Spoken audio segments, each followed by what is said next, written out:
जियो news election headquarter की खुसूसी transmission में एक बार फिर खुशामदीद। 12:05 हुए। पाकिस्तान में इंतखाबी मुहिम का वक्त अब से 5 मिनट पहले ख़त्म हो चुका है। अब 32 घंटे बाद इस मुल्क में इंतखाबात 2024 के लिए वोटिंग शुरू होगी।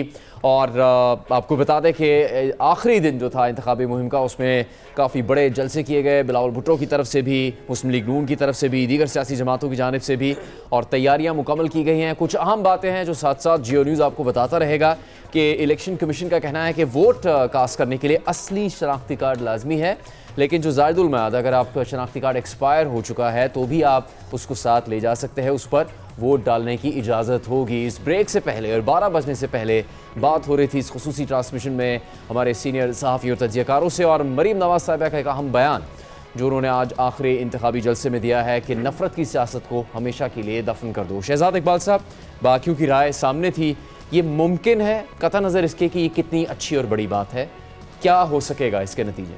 सही है। इसमें आपने क्योंकि वक्त खत्म हो गया पोलिंग का, इलेक्शन कमीशन का जिक्र किया, एक इसमें ऐड कर दूं क्योंकि कल यहाँ बात हो रही थी कि इस इलेक्शन में, पिछले इलेक्शन के मुकाबले पोलिंग का वक्त अभी खत्म नहीं हुआ, सॉरी कैंपेन का वक्त खत्म हो गया कि 2 करोड़ 20 लाख वोटर ऐड हुए हैं पिछले 5 सालों में। लेकिन इलेक्शन कमीशन ऑफ पाकिस्तान के एक ऑफिशियल के मुताबिक, और द न्यूज़ ने ये अपनी स्टोरी में लिखा था, ये उन्होंने एक्सेप्ट किया है कि हमने 1.5 लाख पोलिंग बूथ कम बनाए हैं। 1.5 लाख पोलिंग बूथ जो कानून कहता है उसके मुताबिक हमने कम बनाए, खुद उनका एडमिशन है। तो सोच लें, एक तरफ 2 करोड़ 20 लाख वोटर्स की तादाद बढ़ रही है और यहाँ पे पोलिंग बूथ्स कम हो रहे हैं, तो कैसे, अगर आप समझते हैं कि ज़्यादा लोगों ने वोट कर रहे हैं, वो कैसे कैपेसिटी पूरी करेंगे? मरीम नवाज़ साहिबा का बयान अच्छा बयान है कि नफरत और इंतकाम की सियासत ख़त्म होनी चाहिए, और वो कह रहे हैं कि हम भी इससे बाहर निकलेंगे। पोलिंग कैंपेन के आखिरी दिन ये बयान उनके सामने आया, और मैं यही नोट कर रहा था जो बिलावल साहब की बात की हामिद मीर साहब ने, कि वो ये बयान बार बार अपनी स्पीचेस में कह चुके हैं, और ये भी कह चुके हैं कि कोई सियासी कैदी नहीं होगा और कोई सियासी विक्टिम नहीं होगा। लेकिन देखें, कॉल और फेल में अक्सर तजाद पाया जाता है, तो ये देखना होगा कि जब ये, अगर इनको हुकूमत मिलती है तो ये उस पर अमल करते या नहीं करते। आपको याद होगा जब PTI हुकूमत में थी, बलोच मुजाहिरीन इस्लामाबाद में धरना दे के बैठे थे, मरीम नवाज़ साहिबा गई, उनके कैंप में भी गई, शिरकत की, दादरसी की उनकी। अब ये इतने टाइम तक बैठे रहे, पिछले 1 महीने तक हमने तो नहीं देखा। मीर साहब, आप इस्लामाबाद में थे, आप तो कई मरतबा गए कैंप में, मरीम नवाज़ साहिबा आपको वहाँ पर नहीं नजर आई। यही मरीम नवाज़ साहिबा ने कहा था कि लोटों की सियासत अब हम नहीं करेंगे, असूल की सियासत करेंगे, लोटों का तो घेराव होगा। लेकिन आप देख रहे हैं कि एक के बाद एक लोटे इनकी पार्टी में आए, वो भी जो PTI से मुनहरफ होकर आए, और दीगर लोग भी इनकी पार्टी में शामिल हुए, और उनको टिकट दी गई है अपने लॉयल वर्कर्स को साइड में रखकर। वोट को इज्जत दो, 5 साल तक हम सुनते रहे, वो भी जब आपको इक़्तिदार मिला या अब आपको दोबारा इक़्तिदार मिलता नजर आ रहा है, आपकी सहूलतकारी हो रही है, तो आपने उस बयान को भी पीछे छोड़ दिया। तो क्या एक सियासी बयान है या इस पर अमल दरामद होगा या नहीं होगा? एक यहाँ पे भी वोटो चार्टर ऑफ डेमोक्रेसी का जिक्र हुआ, ये मेमो गेट नवाज शरीफ साहब की पिटिशन पे बना था, और मेरे ख्याल से ये वाहिद एक कमीशन बना था मेमो गेट पर जिसपे ये कहा गया था कि हुसैन हक्कानी गद्दार वतन है। ये उस वक्त जस्टिस काजी फाइज ईसा साहब वो उस कमीशन के सरबराह थे। तो वो पिटिशन जो है चार्टर ऑफ डेमोक्रेसी के बाद हुई थी, जमहूरियत बहाल होने के बाद हुई थी, जिसके पिटिशनर नवाज शरीफ साहब थे, तो वहीं हो गई। और उसमें जी उसी कमीशन में और उसी केस में बाद में हुसैन हक्कानी को गद्दार वतन डिक्लेयर किया गया था। तो कई, और ये जो गद्दार वाली बात है, आप इसको सिर्फ PTI से एसोसिएट नहीं कर सकते। अभी कुलभूषण यादव का वाकया 2019 का ही है ना, उस वक्त भी यही कहा गया था कि जब इंटरनेशनल कोर्ट ऑफ जस्टिस ने कहा कि आप इसके खिलाफ इसको अपील का हक दें, तब भी यही कहा गया कि इमरान खान गद्दार है। इस तरह के नवाज शरीफ और बिलावल भुट्टो ने तो नहीं कहा, असेंबली में बाकायदा हर किसी ने ये कहा है, हर किसी ने ये कहा। बिलावल भुट्टो उस वक्त असेंबली में थे, दीगर PMLN के रहनुमा थे, वो उस वक्त असेंबली में थे, तभी कहा गया था। और भी PMLN की हुकूमत में, जब PDM की हुकूमत थी, PTV पे बाकायदा नफरत अंगेज मवाद जो है, मजहबी नफरत अंगेजी फैलाई गई है इमरान खान के खिलाफ, और उसमें भी आप देख लें कि किस किस PMLN के रहनुमा ने उसको ट्वीट किया है जाके और रीपोस्ट किया है उसको।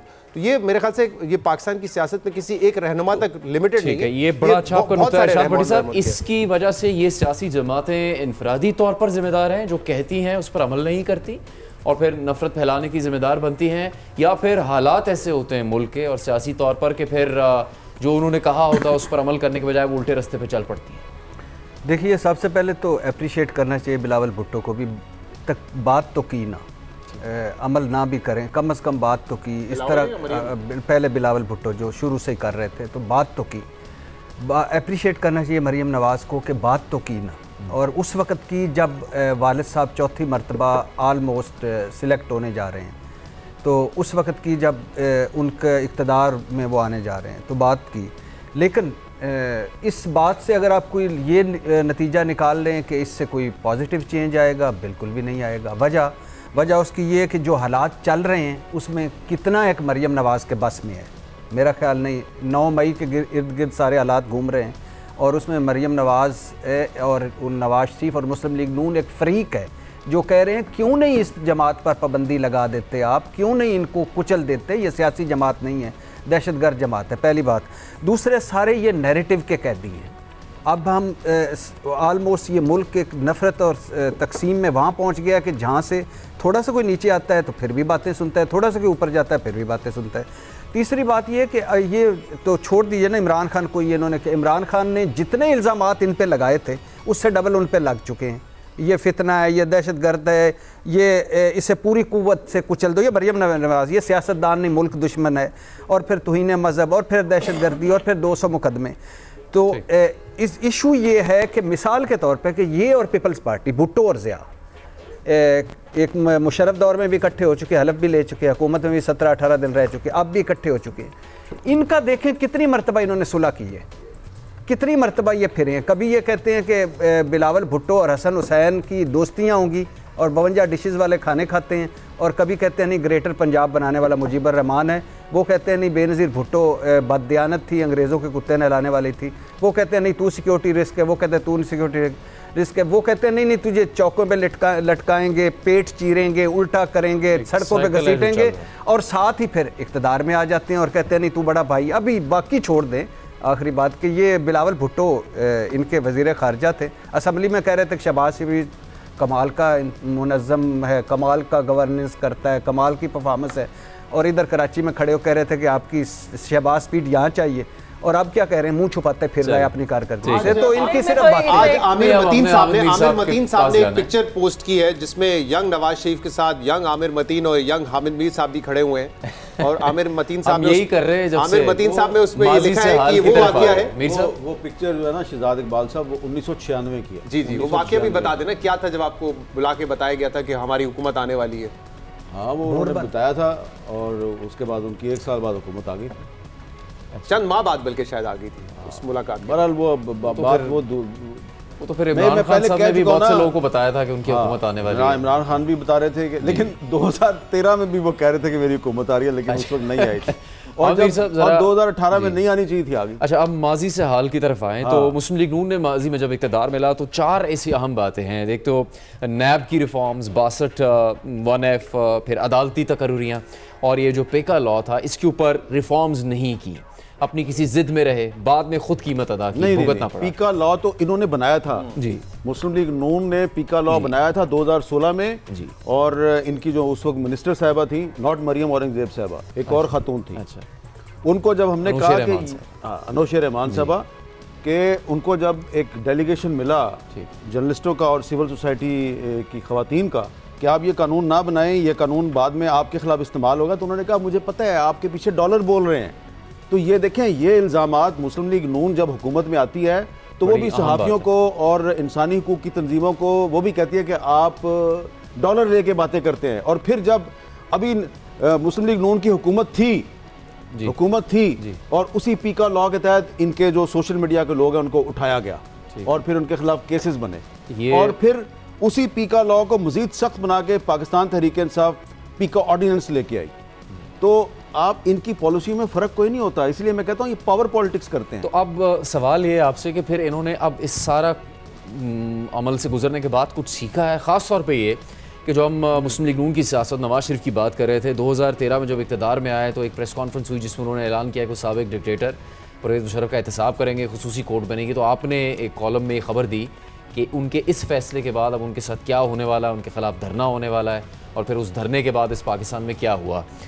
सीखा कुछ नवाज शरीफ ने या उनकी जमात ने? मैंने ना सिर्फ कॉलम, नवंबर 2013 में आपने इस बात की खबर दी थी, शायद आपके अलावा किसी ने खबर नहीं दी थी कि धरना होने जा रहा है। मैंने ना सिर्फ कॉलम लिखा था बल्कि मैंने कैपिटल टॉक प्रोग्राम में भी ये बात की थी कि नवाज शरीफ साहब के खिलाफ साजिश शुरू हो गई है।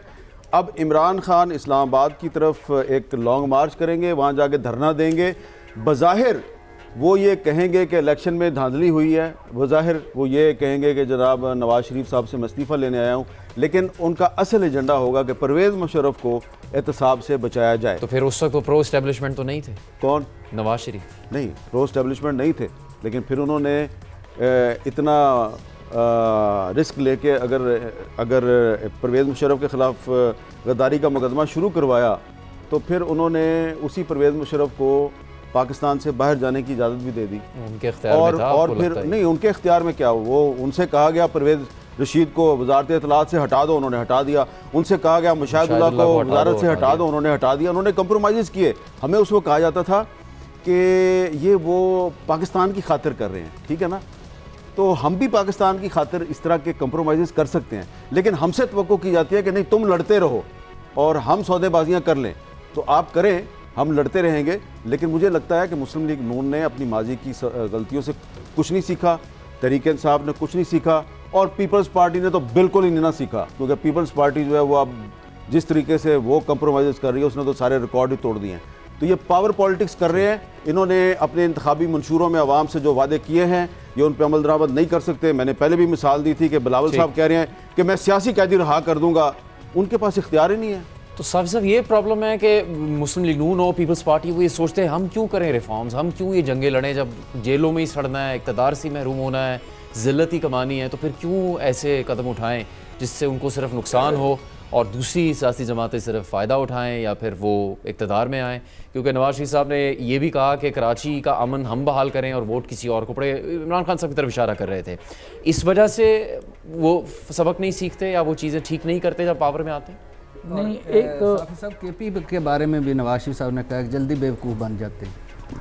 साहब उसका जवाब दे चुके हैं। मैं उसका जवाब कॉलम में भी दे चुका हूँ और व्लॉग में भी दे चुका हूँ। सर बाद में भट्टी साहब को पर्सनल भी दे दीजिएगा। और अभी दे दें ताकि मैसेज भी कर दीजिए, रिपीट कर वो ये अलबत्ता ये है कि भट्टी साहब जितने ज़हीन और समझदार और मौकाशनास नहीं होते पख्तूनख्वा के लोग, एक तो तारीख़ का सबक यही है कि तारीख़ से कोई सबक नहीं लेता और ख़ुसूसन बड़े लोग बहुत कम सबक लेते हैं। और फिर उसमें मुस्लिम लीग नून की जो लीडरशिप है उन्होंने तो 3-4 मरतबा ये अमल की सूरत में बता दिया है कि वो तारीख़ से सबक नहीं लेते।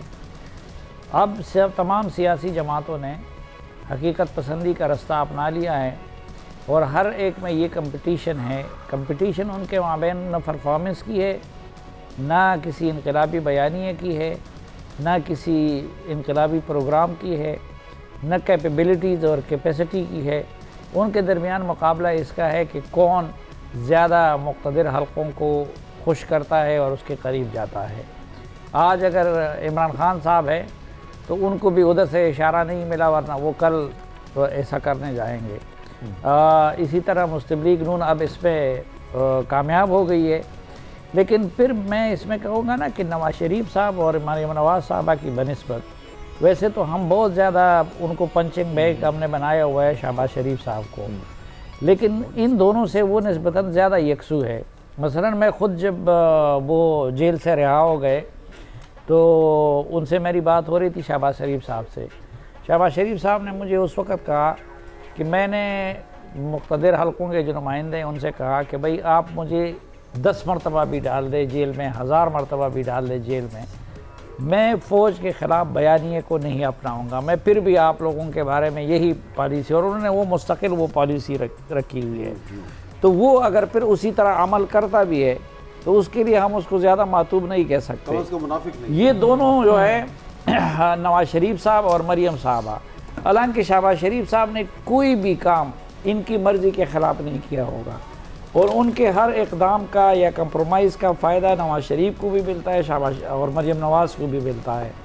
ये लोग बात बहुत इनकरा वोट को इज़्ज़त दो और हम कोई मुफाहमत नहीं करेंगे और नाम भी ले लेते हैं, लेकिन फिर आखिर में उसी रास्ते पे आ जाते हैं।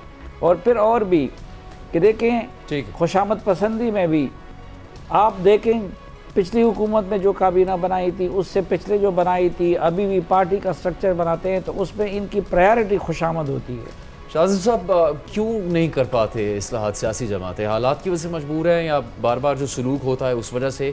तमाम सियासी जमातें ख़ास तौर पर, अगर मुस्लिम लीग नून की बात कर रहे हैं, चूँकि वो इक़्तिदार में जब आई 2013 में, उसके पास कई मौके ऐसे थे इस्लाहात के लिए। नहीं, अगर तमाम सियासी जमातों की बात कर रहे हैं तो मेरा ख्याल है हम बहुत ब्लेम करते हैं अपनी सियासी जमातों को। ज़्यादा बड़ा जो किरदार है इस सारे के सारे सिस्टम को पीछे ले जाने में वो इस्टेब्लिशमेंट का है। इदारों ने इंतहा से ज़्यादा मुदाखलत की है, साल हर साल मुदाखलत की है। 2008 में पीपल्स पार्टी हुकूमत में आई, पीपल्स पार्टी के साथ बहुत ज़्यादा मुदाखलत की गई। जो कुछ किया गया, शुरू में नवाज शरीफ साहब भी उसका हिस्सा बने, फिर 2013 से 2018 में जो कुछ हुआ पीपल्स पार्टी उसका हिस्सा बन गई। पार्टियां बनी हैं हिस्सा, मगर ज़ाहिर इदारों की भी कोई बुनियादी जिम्मेदारी है या नहीं है कि वो जिस तरीके से सियासत में इंटरवेंशन करते हैं वो उन्हें नहीं करनी है। अब बार बार, क्योंकि भट्टी साहब का बड़ा फेवरेट टॉपिक है ये कि वो कहते हैं कि जी जमहूरियत अच्छी नहीं है। अब मसला ये है कि जमहूरियत को आप चलने दें तो फिर उसको डिसाइड करें ना। आप उसके आंखों पे पट्टी बांध देते हैं, कानों में रुई डाल देते हैं, हाथ पांव उसके तोड़ देते हैं, फिर कहते हैं चलती नहीं है, हाथ मूव नहीं करती है, देखती नहीं है, सुनती नहीं है। कैसे सुनेगी? आपने हालत तो उसकी इतनी ख़राब की हुई है, तो उसको चलने दें, फिर उसकी डिसाइड करें कि उसको देखती कैसा है, सुनती कैसा है, हाथ कैसे हैं, पाँव कैसे हैं। तो पहले चलने तो देते नहीं इदारे। तो हम अपने सियासतदानों को बहुत बड़ा विलन बनाते थे कि आसान काम नहीं है।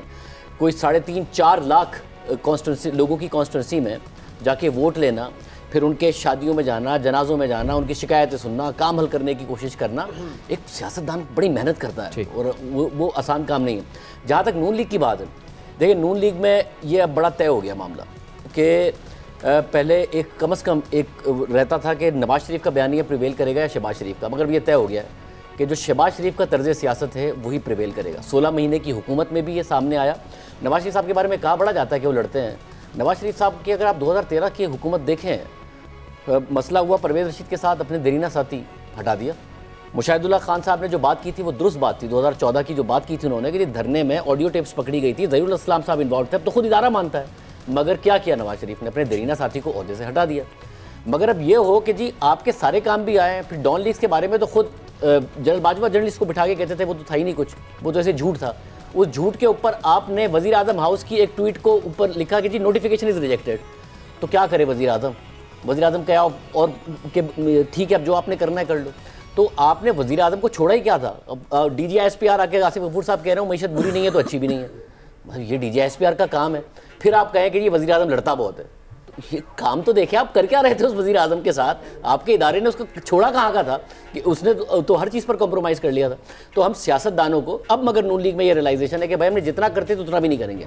अब जो स्कूलों अब ये बड़ा बात है, आप जितने लोग थे जितने उनके कहते थे और जो बड़ा डेमोक्रेसी के लिए बात करते थे कि जी हम जमहूरियत की बालादस्ती के लिए लड़ेंगे और जमहूरियत बालादस्ती होनी चाहिए, उन सब से आप बात कर लें जिनमें बहुत सारों का ताल्लुक लाहौर से है और जो बहुत आइडियलिज्म की बात करते हैं। वो कहते नहीं भाई हमने नहीं लड़ना, लड़के हमने देख लिया, हमें जेलों में नहीं जाना, इसलिए हम नहीं आए सियासत में, हमने ये काम नहीं करना। उन्होंने एक लाडला पाला और उसको सियासत में लेके आए, अब वो भुगत रहे हैं उसको, तो भुगते हैं, हमने नहीं लड़ना। तो ये जो एक मसला है उसमें पता नहीं पाकिस्तान में डेमोक्रेसी किस तरह आगे बढ़ेगी। अब तो लगता है कुछ अरसे के लिए हम हाइब्रिड रिजीम में आगे चलें। ये जो शाजिब साहब ने नुक्ता सामने रखा है साहब, तमाम सियासी जमातों को एक ही तरीके से हाँका जा सकता है या फिर फ़र्क होगा? एक वो ग्रुप है सियासी जमातों का जो कहते हैं हम सिविलियन सुप्रीमेसी पर यकीन रखते हैं लेकिन इस्टेब्लिशमेंट एक हकीकत है, हमें उनके साथ मिलकर काम करना है। और एक वो सियासतदान है जो कहते हैं कि एजेंसियों को तो इजाज़त होनी चाहिए सबका फ़ोन टेप करने की, हर बात वो सुन रहे होना चाहिए और करप्शन की तहकीकात भी एजेंसियाँ करें। इमरान खान कहते थे। देखिए जुनैद, मैं आपको बताऊँ बिल्कुल फ़र्क है, क्योंकि मैं ये बात कहती हूँ दोबारा कि इमरान खान साहब से जब वोट ऑफ नो कॉन्फिडेंस के बाद जब वो हो रहा था कि PDM गवर्नमेंट भी उन्हें कहती थी साथ बैठ जाएं, फिर हम जो है इसके ऊपर इलेक्शन की डेट तय करते सारा कुछ, वो कहते थे कि मैं तालिबान से बात कर लूँगा, मैं नेशनलिस्ट से बात कर लूँगा, मैं फलां से बात, मैं चोर डाकुओं से बात नहीं करूँगा, मैंने इनसे बात ही नहीं करनी। वो दरवाजे बार बार बंद करे थे। इलेक्शन की डेट की जिस तरह सारा वो मामला चला तो उसके बाद भी वो एंड पे नहीं माने। और PDM की हुकूमत के ये बात सबको मालूम है कि वो बार बार उन्होंने कहा कि ये मत करो, ये मत करे, फिर ऐसे ना हो कि वापसी का दरवाज़ा हम बंद गली में चले जाए और सियासतदानों के लिए वापसी का रास्ता ना रहे, यानी हाइब्रिड का रास्ता ना रहे, जो फिर सियासतदानों के हाथ में कुछ ना रहे, पल्ले कुछ ना रहे। तो ये मत करें, वो खान साहब को बार बार कहते रहे, लेकिन खान साहब नहीं माने। तो ये भी तो एक डिफरेंस है ना कि कौन सी जिद है कि आपने इनसे बात ही नहीं करनी और कोई आपने, और वो उसकी वजह जो है शायद उनकी पॉपुलिस्ट पॉलिटिक्स और ये वाली चीज़ है। तो शहजाद साहब 2013 से पहले जब पीपल्स पार्टी की हुकूमत थी तो एक धरना तब भी दिया गया था, आपको पता है, इस्लामाबाद में, और उसमें एक शख्सियत शामिल थी जो कि दूसरे मुल्क से पाकिस्तान आए। वो पीपल्स पार्टी की हुकूमत थी जिसके खिलाफ साजिश का माहौल बन रहा था। सियासत ऐसी चलेगी कि अब बिलावल भुट्टो साहब ने एक इंतखाबी रैली के दौरान कह दिया कि उन शख्सियत की तो बड़ा हम याद कर रहे हैं, उन्हें तारुल कादरी साहब की तो कमी महसूस हो रही है, बड़ी अच्छी मिसाल दी और उनको यहाँ पे होना चाहिए। तो ये सियासतदान जाहिर है मजबूर तो हैं कि उनके खिलाफ जुल्म होता है, लेकिन वो खुद भी बददियानती करते रहते हैं। पाकिस्तान अवामी तहरीक पैट ने उनके खिलाफ ये धरना किया था 2012-13 में, और अभी लाहौर में जो जलसा था पीपल्स पार्टी का, नाकाम बनाने में मौलाना फजलुर रहमान और मुस्लिम लीग नून ने किरदार अदा किया था। जी 10 पार्टीज थी इंक्लूडिंग PMLN नवाज शरीफ, उनके साथ खड़े हो गए थे, इसलिए वो धरना नाकाम हुआ था। लेकिन अभी जो लाहौर में बिलावल भुट्टो साहब ने जलसा किया, वो पाकिस्तान अवामी तहरीक के साथ मिलकर उन्होंने जलसा किया। उनकी लीडरशिप स्टेज पे थी, बाकायदा तकारीर की थी। तो सिर्फ ये नहीं कि उन्होंने कहा था कि उनको हम मिस कर रहे हैं, वो बाकायदा एक मुश्तरका उनका जलसा था। मेरे ख्याल से सीखा है ना माजी से सियासी पार्टीज़ ने, यही सीखा है कि इक़्तिदार से जब निकल जाते हैं तो इक़्तिदार में वापस कैसे आना है। पावर पॉलिटिक्स की बड़ी अहमियत है, पॉपुलैरिटी अपनी जगह, लेकिन पावर पॉलिटिक्स के करीब रहेंगे तभी आप इक़्तिदार में आ सकेंगे। इमरान खान की बिल्कुल आपने अच्छी मिसाल दी, और हम सब तनकीद करते रहे कि जब उनकी हुकूमत ख़त्म हुई, बार बार रोज़ाना यूट्यूब पर आके वो ये बात करते थे कि एजेंसीज़ का तो काम है कि वो करप्शन को पकड़ें, वो फ़ोन टैप करें। अपने जब दौरे इक़्तिदार में भी वो इन चीज़ों को इंडोर्स करते थे, तो उनको तो मौका नहीं मिला। लेकिन वो पार्टी जो कहती थी वोट को इज्जत दो, उनको मौका मिला तो वो हुकूमत में भी आए, और अब दोबारा हुकूमत में आने की कोशिश कर रहे हैं। तो इमरान खान तो सिर्फ बात करते थे, लेकिन प्रैक्टिकली वो जमात जो कहती थी कि हम ये नहीं करेंगे, हम अपनी गलतियों से सीखे हैं, हमारा तजुर्बा बड़ा हो चुका है, 3 दफ़ा निकाले गए, 4थी दफ़ा वज़ीर आज़म बनना चाहते हैं, वो नवाज शरीफ साहब और उनकी पार्टी, जब उनको मौका मिला इस्टेब्लिशमेंट के करीब आने का, तो वो आए, वोट ऑफ नो कॉन्फिडेंस भी कामयाब बनाया, और दोबारा अब वो चाहते हैं कि इक़्तिदार में आए। तो मेरे ख्याल से ये पार्टीज़ यही सीखते हुए आई हैं कि कैसे जो है दोबारा इक़्तिदार में आना है। और अब जो हालात हैं, जैसे शाहजेब ने कहा ना, बड़ी इंपॉर्टेंट बात है कि जमहूरियत बेहतर कैसे होगी। मीर साहब और हमने तो उस पर पूरा प्रोग्राम किया है कि शायद एक नई मिसाक की ज़रूरत हो, और वहाँ पे आर्ग्यूमेंट ये हो रहा था कि उस मिसाक में सियासी पार्टीज़ के अलावा इदारों की भी ज़रूरत है। लेकिन अब आप सूरत हाल देखें, जो PDM की हुकूमत एक ये काम करके गई है, जिससे अल्लाह करे पाकिस्तान को फ़ायदा हो। SIFC उन्होंने बनाया है कि जिससे माशी फैसले और दीगर फैसले उस फोरम पर लिए जाएंगे। अल्लाह करे ये कामयाब हो, पाकिस्तान का सही इस्तेमाल है रियासती इदारों की सलाहियतों का। देखिए इस केयरटेकर सेटअप में तो जो तजुर्बा हो रहा है वो ये है कि उसके बाद जो कैबिनेट है आपकी, वो एक रबर स्टैम्प बन के रह गई है। तो अब हमें आगे बढ़ के ये देखना है कि जब एक इलेक्टेड हुकूमत आएगी तो क्या उसकी काबीना भी एक रबर स्टैम्प होगी और सारे फैसले SIFC में होंगे, या उसकी अहमियत जो काबीना की होती है अपनी जगह रहेगी। मेरे ख्याल से ये हमारे लिए एक नया एक्सपीरियंस होगा, क्योंकि बिल्कुल जाते जाते ये SIFC वजूद में आई है। जब PDM हुकूमत जा रही थी, फैसला बहरहाल उनका था, शहबाज शरीफ साहब वज़ीर आज़म थे, और जो प्राइम मिनिस्टर का एक आखिरी शहबाज शरीफ साहब का ब्रेकफास्ट था। मेरे ख्याल से 70% सवाल इसी हवाले से पूछे गए थे कि आपने SIFC बनाई है, आपने मजीद इख्तियार दिया है। हम ब्रेक पे जा रहे हैं, इरशाद भट्टी साहब से मौक़िफ़ लेंगे, हम मीर साहब से दोबारा बात करेंगे एक ब्रेक के बाद। हमारे साथ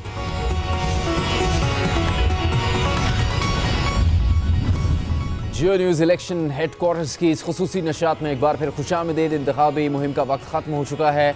हम सीनियर सहाफ़ी और तजज़ियाकारों से यहाँ पर बात कर रहे हैं। आखिरी एक सवाल उनके सामने रखेंगे। इंतखाबी मुहिम जिस तरह से चलाई गई पाकिस्तान में, और काफ़ी कम वक्त में उस इंतखाबी मुहिम को मुकम्मल किया गया, उस पर इनकी राय क्या है। शहजाद साहब, वहाँ से हम आते हैं, मुख्तसर और ज़रा बर्क रफ्तारी से बताइएगा हमें कि 1.25 पे चलूँ या 1.5 पे चलूँ?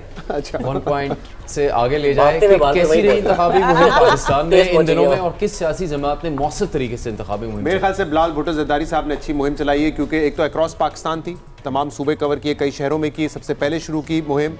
और जैसे हमने बातें की, कई अहम इंपॉर्टेंट उन्होंने अपने मंशूर के अलावा भी पॉइंट्स डिस्कस किए। नून लीग ने बहुत डिले के साथ अपनी मुहिम चलाई, और बज़ाहिर तो ऐसा लगता है कि जब सिंबल ले लिया गया तो उसके बाद ही वो सियासी मैदान में निकले। उस वक्त तो वो कह रहे थे कि हम अपनी टिकट्स की तकसीम के हवाले से लगे हुए थे, लेकिन जो जलसे किए नून लीग ने अच्छे किए। दोपहर में भी ये बात हुई थी। मेरे ख्याल से किसी बड़ी पार्टी के लिए जलसा का भरना छोटे शहरों में कोई बड़ी बात नहीं है, इनको करना चाहिए। अगर नहीं होंगे तो मेरे ख्याल से वो एक फेलियर है। तो इन्होंने जलसे जो किए वो मुनासिब है। लेकिन जैसे मैंने कल भी कहा था, इंपॉर्टेंट बात यह है, बिलावल भुट्टो ज़रदारी साहब की बड़ी अच्छी बात मुझे ये लगी, उन्होंने बहुत सारे इंटरव्यूज़ दिए। आपको 1 to 1 कनेक्ट करना पड़ता है। इमरान खान की एक बड़ी जो है वो कामयाबी थी कि उन्होंने 8-10 साल में सिर्फ कैपिटल टॉक में नहीं, कई इंटरव्यूज़ दिए, एंकर्स के साथ उनके इंटरेक्शन होते थे, कई इंटरव्यूज़ दिए, उनके लिए बड़ा फ़ायदेमंद साबित हुआ। तो बिलावल भुट्टो साहब ने ना सिर्फ इंटरव्यूज़ दिए, पॉडकास्ट किए, सोशल मीडिया का इस्तेमाल किया, ये उनकी बड़ी अचीवमेंट है। नवाज शरीफ साहब का, मरीम नवाज साहबा का ना देना इंटरव्यू, मेरे ख्याल से वो इस बात की निशानी है कि वो बताना नहीं चाहते वो जवाब नहीं देना चाहते कि जो उन्होंने यू टर्न लिया है अपनी पूरी पॉलिसी में, वोट को इज्जत दो से यहाँ तक का सफ़र और दीगर मामला जो होते रहे, जैसे कल मीर साहब ने कहा कैसे वो इंटरव्यू देते हैं, जब ये सवाल होते, फलाना सवाल होते तो क्या जवाब होता। तो मेरे ख्याल से ये जो है उनकी पूरी इस चीज़ में एक मिसिंग पॉइंट कमी रही है। शाह बड़ी साहब, इंतखाबी मुहिम, देखिए ये आप जज नहीं कर सकते क्योंकि पाकिस्तान की एक सबसे बड़ी सियासी जमात से बल्ला ले लिया गया, उनको कॉर्नर मीटिंग की भी इजाज़त नहीं, तो आप कैसे जज कर सकते हैं कि किसकी इंतखाबी अच्छी मुहिम रही है। ये एक को उम्मीद थी कि मैं नहीं आना है, साड़ी गल हो गई है, दूजे बाकी सारे थे साड़ी बस हो गई है। तो ना कप्तान, ना टीम, ना बल्ला, ना बल्लेबाज, ना प्लेइंग फील्ड, तो कैसे आप कह सकते हैं। इन्होंने मुसीबत ये थी कि जिनके पास कप्तान था उनके पास टीम नहीं थी, जिनके पास टीम थी उनके पास कप्तान नहीं था, जिनके पास माहौल था उनके वो इस योग्य नहीं थे कि माहौल बना सकते, जिनके पास माहौल बनाने वाले थे वो इस योग्य नहीं थे कि माहौल बनाने के लिए आ सकते। तो ये तो एक अजीबोगरीब इलेक्शन है इस मुल्क का, जिसमें आपने हाथ पांव बांध के तो आपने कहा है कि तू भी भाग, बल्कि उसको कहा ना ही भाग। तो अब दो जमातें थी और वो लगी रही आपस में, कहीं जलसियाँ, कहीं जलसा, कहीं जलसियाँ, कहीं जलसा। उनको ही देख के आज भी आप अगर गली मोहल्लों में चले जाएं तो लोग पूछते हैं कि इलेक्शन हो रहे हैं। तो इस मुल्क में अभी ताज़ा 2 मरतबा आइन टूटा, 2 सूबों के इलेक्शन नहीं हुए, उसके बाद मरकज़ के इलेक्शन नहीं हुए, उसके बाद सुप्रीम कोर्ट तमाशा बनी, उसके बाद आइन तमाशा बना, पार्लियामेंट तमाशा बनी, उसके बाद आपकी जो जमहूरियत तमाशा बनी, वोट की इज़्ज़त तमाशा बनी। तो एक कन्फ्यूजन, बेयकीनी, गैर आइनी हुकूमत, मुतनाज़ तरीन हालात, मुतनाज़ तरीन इलेक्शन कमीशन, मुतनाज़ तरीन निगरान हुकूमतें, मुतनाज़ तरीन सियासत, उसमें कोई 2 भागे जा रहे हैं। और नवाज शरीफ साहब जो अब तक जो उन्होंने कैंपेन की है, अकेले दौड़कर नंबर 2 हैं। ये आपने तस्बीह पहनी है बड़ी साहब? जी, ये उधर से ली है जिधर से आप समझ रहे थे। अच्छा। वक्फे में नहीं, आपको पता नहीं इसमें पढ़ते क्या है ये? मैं यही जानना चाह रहा हूँ शाहज़ साहब, इंतखाबी मुहिम जितना भी वक्त मिला उसमें क्या काबिल ज़िक्र है इस इंतखाब से पहले? देखिए, एक बात तो ठीक है भट्टी साहब की, और ये वक्त आया कि भट्टी साहब से मुत्तफिक होना पड़ रहा। एक बात तो अगर मामला यहाँ तक पहुँच गया तो घर चले। एक बात तो ठीक है उनकी कि ये अनफेयर होगा कि हम कंपेयर करें, क्योंकि पीटीआई को तो वाकई मौका नहीं दिया गया कि वो अपनी कैंपेन करते, मगर जिनको मौका मिला उसमें बिलावल भुट्टो जरदारी साहब की वजह से थोड़ी क्रेडिबिलिटी बनी है इलेक्शन की, क्योंकि उन्होंने कैंपेन की और भरपूर अंदाज में की। उन्होंने बाकी इंटरव्यूज़ भी दिए, टफ इंटरव्यूज़ का सामना किया, साथ में भरपूर अंदाज में जलसे किए, पंजाब में जलसे किए जहाँ उन्हें नज़र भी आ रहा है कि शायद उनकी पीपल्स पार्टी नहीं जीतेगी। उन्होंने अपनी पार्टी को मोबिलाइज़ करने की कोशिश की। जो नून लीग का कंडक्ट था उसमें ऐसा नहीं कि बाहर से सवाल उठ रहे थे, नून लीग के अंदर से भी सवाल उठ रहे थे। हमारे प्रोग्राम में आके ख्वाजा आसिफ साहब ने कहा कि हमें पहले मैनिफेस्टो देना चाहिए था, पार्टी की क़यादत को जल्दी जलसे शुरू करने चाहिए थे। तो नून लीग ने कंट्रीब्यूट किया है। पहले एक कंट्रोवर्शियल इलेक्शन तो पहले ही है, 2018 का भी था, इसमें भी कंट्रोवर्सीज हैं, उसको मजीद कंट्रोवर्शियल बनाने में कि मरियम नवाज साहिबा तो जानी जाती थी इस बात के लिए, दावेदार थी इस बात की कि जी मैं तो इंटरव्यूज़ का सामना करने को तैयार हूँ, मेरा तो ब्लैकआउट किया हुआ है इमरान खान की गवर्नमेंट ने। उसके बाद आपने एक इंटरव्यू नहीं दिया, नवाज शरीफ साहब ने एक इंटरव्यू नहीं दिया, शहबाज शरीफ साहब ने ज़रूर मीडिया का सामना किया है। तो उससे ये साबित होता है कि आपको पता था कि आप जीत जाएंगे। हालांकि 2018 के इलेक्शन से पहले इमरान खान के लिए भरपूर प्री पोल रिगिंग की जा रही थी, मगर खान साहब हर मीडिया इंटरव्यू में आपको नज़र आते थे, भरपूर जलसे करते नज़र आते थे, भरपूर कैंपेन करते नज़र आते थे, सोशल मीडिया पे भरपूर कैंपेन करते नज़र आते थे। यहाँ तो मरियम नवाज साहिबा और नवाज शरीफ साहब के कंडक्ट से ये वाज़ेह है कि उन्होंने कैंपेन नहीं की, क्योंकि उन्हें पता था कि इंतज़ाम किया जा रहा है इमरान खान साहब का। तो अगर वो करते तो इलेक्शन की कोई क्रेडिबिलिटी होती, जो सिर्फ इसलिए ज़्यादा क्योंकि बिलावल भुट्टो जरदारी ने बड़ी अग्रेसिव कैंपेन की है। इन्होंने ना कैंपेन की, ना मीडिया को उस तरीके से टाइम दिया, ना इंटरव्यूज़ दिए, ना सोशल मीडिया को उतना सीरियस लिया जितना बहुत ही ज़्यादा जो क्रैकडाउन के बावजूद तहरीक इंसाफ ने लिया। महमूद साहब, और सिर्फ एक पॉइंट, कराची जैसा बड़ा शहर जहाँ पे हम कहते हैं 22 सीटें और यहाँ पे ताजिर कम्युनिटी इतनी बड़ी है, नून लीग इस पे बड़ा फख्र महसूस करती है कि वो ताजिर कम्युनिटी है जो हमारा वोट बैंक होते हैं। नो प्रेजेंस, कोई जलसा नहीं, कोई एक्टिविटी नहीं यहाँ पे नून लीग की, हैरत होती है। देखिए, बिलावल भुट्टो साहब की जो है, जैसा सबने बात की, एक्चुअली उनकी बेस्ट कैंपेन रही है थ्रू आउट। उन्होंने स्टार्ट भी पहले की और सारे मुल्क के अंदर की। मियाँ साहब वगैरह को, PMLN को बहुत पहले ये कर देनी चाहिए थी। मुझे नहीं मालूम कि उन्होंने ये इसके ऊपर काफ़ी क्या सराहियाँ पार्टी के अंदर भी है कि इतनी लेट क्यों की। मियाँ साहब के अलबत्ता जो एक वो क्यूट चीज़ जो वो सवाल पूछते हैं, डू यू लव मी, और वो फिर आगे से है इफ यू लव मी है, वो फिर आई लव यू टू, वो जो सारा तो उसके अलावा जो एक और चीज़ मैं ये ज़रूर कहूँगी कि पीटीआई बिल्कुल वो कैंपेन के लिए बहुत ज़्यादा मुश्किलात के बावजूद उन्होंने बड़ी क्रिएटिव कैंपेन्स बनाई हैं। जो पार्टी सिंबल छीनने के बाद डिफरेंट सिंबल्स आए हैं, तो अगर आप देखें कि उनके सोशल मीडिया के ऊपर जिस तरीके के वाकई बहुत उन्होंने क्रिएटिव काम किए, डिस्पाइट द फैक्ट कि उनके ऊपर एक क्रैकडाउन और सब कुछ, और उन्हें कैंपेन करने का मौका नहीं मिल रहा और बल्ला भी नहीं उनके पास। साफी साहब, क्या हो सकता है मवाजना इस इंतखाबी मुहिम का? 2018 से या किससे? 2018 से कर लें या आपस में सियासी जमातों की पास जो मौके थे 2018, और इसमें ये कि जो 2018 में जो पोजीशन मुस्लिम लीग नून की थी वो अब पीटीआई की हो गई है। अलबत्ता उस पर अगर लंबी डिबेट आप चाहें तो कर सकते हैं कि 2018 का जबर जो था वो मौजूदा जबर से कई गुना बढ़ के था, ख़ुसूसन मीडिया के हवाले से भी और अदलिया पे दबाव के लिहाज से भी और ख़ुद मुस्लिम लीग नून पे दबाव के लिहाज से भी। जो मौजूदा इलेक्शन कैंपेन का ताल्लुक़ है, मेरे ख़्याल में ANP, जमात इस्लामी और MQM वो नंबर 1 पे रहे इलेक्शन कैंपेन में। दूसरे नंबर पे बिलावल भुट्टो साहब और पीपल्स पार्टी रही, और फिर आखिरी नंबर पे मुस्लिम लीग नून आती है। ठीक है। और मौलाना फजलुर रहमान के हवाले से आपके जहन में आता है? मौलाना फजलुर रहमान साहब ने भी इस मरतबा इलेक्शन कैंपेन कोई ख़ास नहीं चलाया।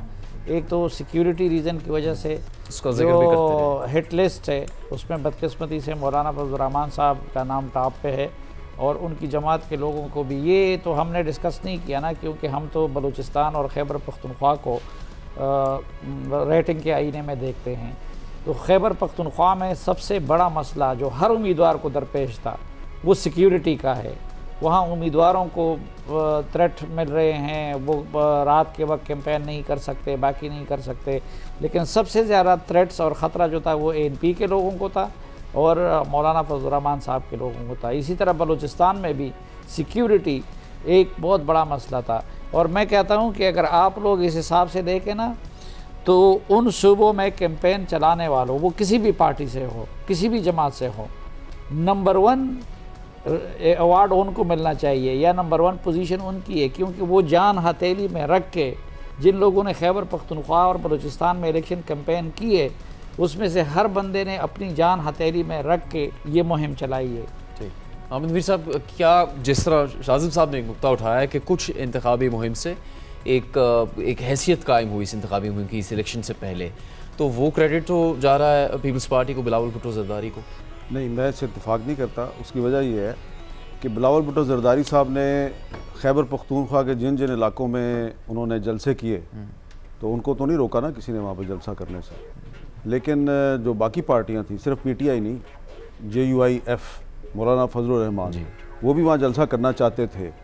उनको कहा जाता था कि मत करें, आप पे हमला हो जाएगा। ठीक है ना। तो इसी तरह बलूचिस्तान में भी उन्होंने जलसे करने की कोशिश की, उनको मौलाना फजलुर रहमान को जलसे करने की कोशिश करने के बावजूद उनको इजाज़त नहीं मिली।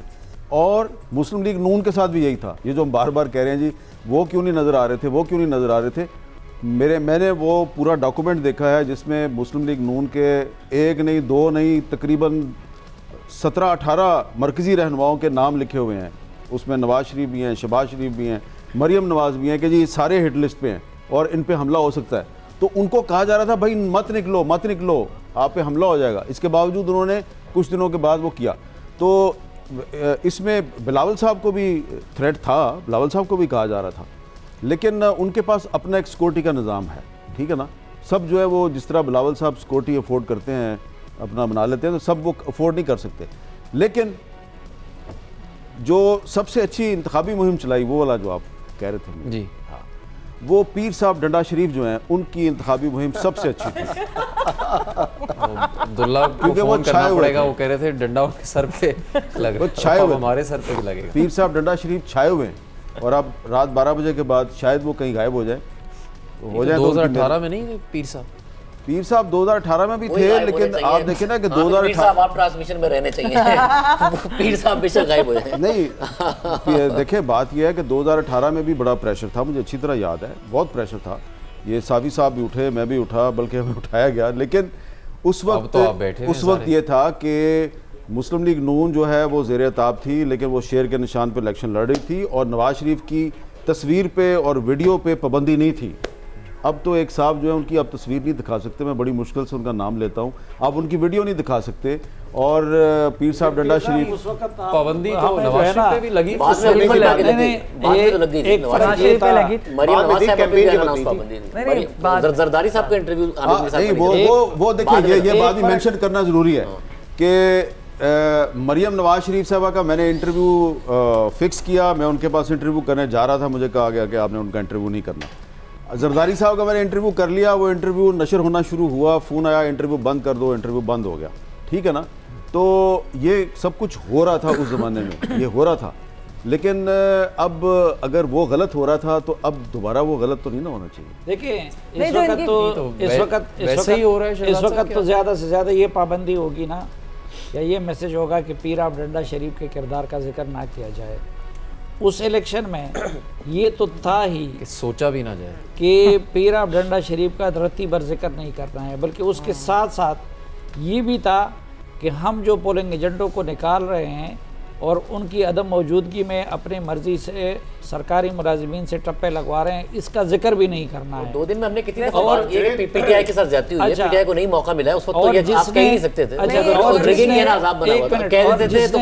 और जिसने उसका जिक्र किया, जिसने मसलन मैंने उसका जिक्र किया, तो एक मेजर जनरल का चैनल को थ्रेट आता है कि कल जब इमरान खान वजीर आजम बनेगा तो तुम लोगों की ऐसी तैसी। और उसका नाम क्या था? जनरल आसिफ गफूर।